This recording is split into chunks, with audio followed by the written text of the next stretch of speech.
What's the very best DAC that you can buy today for under $500 US? That's a tricky question because we all have different needs and preferences when it comes to our audio devices. But I have two options here to tell you about, and one of these will likely be the very best DAC under $500 US for most of you. One of them is even better than DACs costing up to $700 US. I'll break all of that down for you now. One of my all-time favourite DAC and headphone amp products was an affordable DAC and headphone amp that was unremarkable in many ways, but it was wonderfully enjoyable thanks to its design and interface. It was made by Loxjie. Loxjie aren't a well-known brand in the same way as, say, SMSL and Topping, but they do follow similar design principles with an emphasis on things like distortion and noise measurements. And that's probably because the same brand that owns SMSL also owns Loxjie. Just for the record, they also own Savage. And so just like you'll see the same gear selector as is used in current Porsches if you look in the Volkswagen Golf, some of the design cues and menu options from SMSL devices also appear in Loxjie devices. And that's a good thing. It's like navigation features from the Waze app appearing in Google Maps. But ironically, I'm getting off track. What started all this conversation about brand ownership and shared features is that I recently received the Loxjie D60 DAC and headphone amp for review. It's a much more advanced unit than the little D30 that I reviewed many years ago now and fell in love with. But I had high hopes for a similar experience here, with its $460 US price tag and an ES9039 MS Pro DAC chip. Things started off looking pretty good. In other words, that's a premium DAC chip in a well-priced DAC. And that's before you factor in things like the inclusion of LDAC and aptX HD for Bluetooth, as well as I2S and even AES connections. That's of course in addition to the usual USB, coaxial and optical connections. The Loxjie D60 will decode up to DSD512 and PCM up to 768 kHz. There's MQA decoding if you care, and even an onboard headphone amp capable of up to 3 watts into a 32 ohm pair of headphones. And that means you're pretty much set for any headphone around except maybe the Modhouse Tungstens. With all of that in a single box at the price of $460 US, the Loxjie D60 looks really compelling. Until you switch it on and see that god-awful display. Take a deep breath though, hold down the dial, you can switch it off. You can change the background through a number of different options and turn off the background altogether for a very simple clean display. That was a close one. Other than some slightly mismatched font choices on the display, I think the D60 presents a really nice set of information. It's a clean, crisp interface, so long as you switch off the horrendous backgrounds. And most importantly, it's clear enough that you can sit back a fair distance from the D60 and use the remote control to do everything you need to do. Something else that I love about the interface on the D60 is its use of the icons for the inputs, and even more so, the use of the little graphs to show you what each of the filters is doing if you want to play with filters. And so just like the D30 that I fell in love with, the D60 was setting itself up to be a very enjoyable device to interact with. And then when it comes to sound, you're generally pretty safe these days.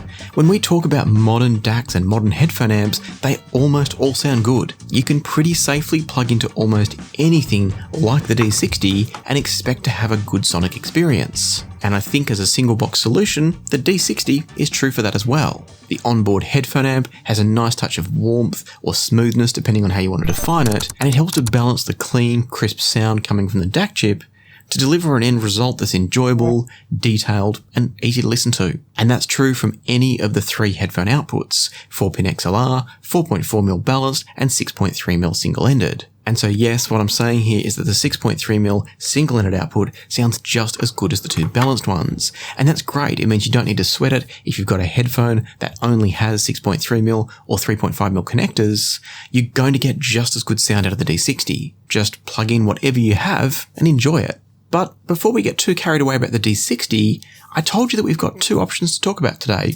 I sort of lied, there's actually 3, but we'll get to that. The second option I wanted to talk to you about is the SMSL RAW-DAC1. Unlike the cheaper and excellent SMSL RAW-MDA1 or the Loxjie D60 that we've just discussed, the RAW-DAC1 here is just a DAC. There are no headphone amp outputs. And so let's pause on that note for just a moment. If you want a simple, all-in-one device, the RAW-MDA1 or the Loxjie D60 are both brilliant. The MDA1 uses a lower spec DAC chip and has lower power output, and so the D60 is better if you want maximum performance and maximum power output. But this video is actually about their performance as DACs, so let's focus on that.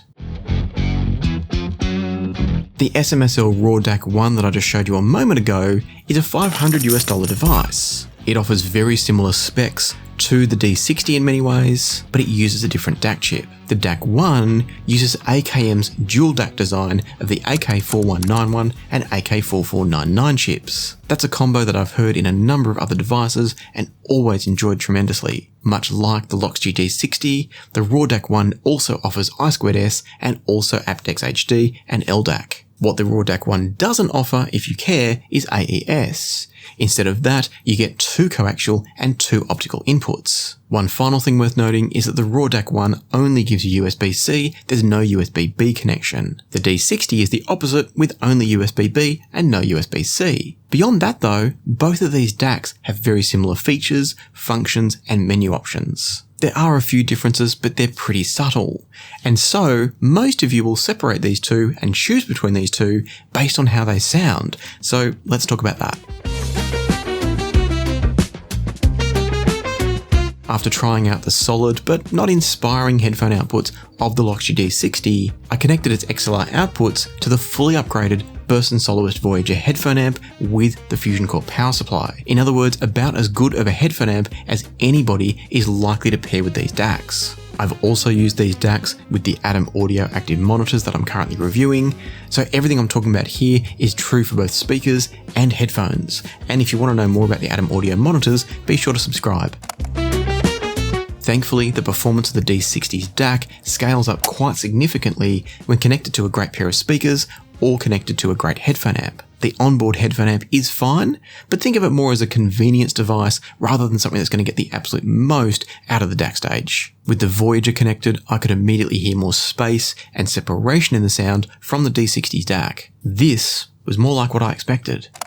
Swapping to the AKM-powered RAW-DAC1, the sound became a little bit smoother than what I was hearing from the ESS-powered D60. Across multiple tracks, the D60 consistently flattens everything and stretches it wider. The D60 focuses everything in the center image a little bit more accurately, or maybe tightly is a better word, than the RAW-DAC1, but it also compresses the depth in the soundstage to the point that there's very little. In contrast, the DAC1 produces a sound that is more three-dimensional, more holographic, and more spacious. And in fact, it's almost like the D60 is missing information when you switch from the D60 across to the DAC1. The DAC1 has an ability to open up the sound more when you listen to it after coming from the D60. And that's true especially if you start paying attention to the shape and the scale of the soundstage. With the D60, as I've already said, it's like the soundstage runs in a straight line from left to right. When you swap to the DAC1, you can suddenly hear that there is sound and space stretching out not just to the sides of you, but also to the front of you and especially out in the 45 degrees. To this point though,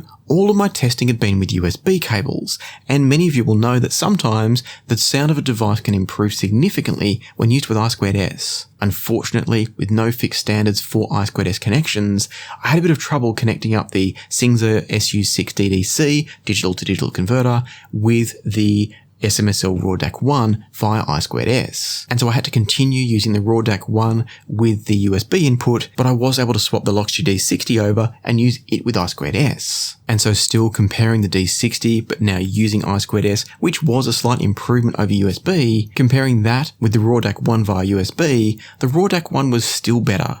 So even with the slight upgrade via I2S in the D60, it couldn't catch up to the RAW-DAC1 in my opinion. The most obvious thing for me as I spent some time with both of these was that the RAW-DAC1 produced a sound that I just found more enjoyable and easy to listen to. It's not quite as energetic or crisp as the D60, but it's still plenty detailed and clear. More importantly though, was that it's a more enjoyable and engaging sound from the RAW-DAC1 because the presentation of the soundstage is so natural. The sound envelops you, engages with you, and it's like listening to live recordings. And that got me thinking. For some reason, SMSL decided to make 2 versions of the RAW-DAC1. There's the standard $500 RAW-DAC1 that we've just been talking about, and then there's the $700 RAWPro-DAC1. The RAWPro-DAC1 is a better match for the Loxjie D60 in many ways. It uses the same ES9039MS Pro DAC chip, and it's got the same additional AES input. So, you know what I did? I set up a three-way comparison. And you know what? I would still take the $500 RAW-DAC1 over either of these other two DACs. That's including the more expensive Pro version of the DAC1. The DAC1 just sounds consistently more real, more lifelike, and more three-dimensional. If you prioritize things like crispness, the sense of clarity, or attacking the sounds, if you like that very articulate, very crisp, very clean sound, more so than focusing on soundstage as a balance point, then I do think that the RAWPro-DAC1, that's the more expensive SMSL unit, I think that's still a little bit better again than the Loxjie D60, but it's also a fair bit more expensive. In other words, the RAW-DAC1 is a more resolving and detailed version of what I've talked about from the Loxjie D60, but if you're looking for more natural and engaging sound, at least if you align with how I think about natural and engaging sound, then save yourself $200 and buy the $500 RAW-DAC1. I think you'll prefer it. On the other hand, if you do want a built-in headphone amp, don't skip the Loxjie D60. It's excellent, especially as an all-in-one device and at the price. It just so happens that it's overshadowed by what I think of as an absolute star in the $500 RAW-DAC1. And so I'll put links down below through to the Loxjie D60, the SMSL RAW-DAC1, and of course the RAWPro-DAC1 as well. They're all excellent, and hopefully now you've got a sense of which one might be right for you. Of course, if you're looking for an even better DAC, then your next stop should be to watch this video up here, where I talk about the Geshelli Labs J3 Pro DAC that starts at about $530, but can be upgraded and scaled to be an absolutely astonishing DAC for under $1,000. So check that one out next, or use the links down below to pick up any of the DACs in this video if they're more your cup of tea. For now, I want to say a huge thanks to YouTube channel members, to channel Patreon members, and to those of you that leave super thanks on videos like this one. And until next time, happy listening, be kind to each other, and I'll see you again soon on Passion for Sound.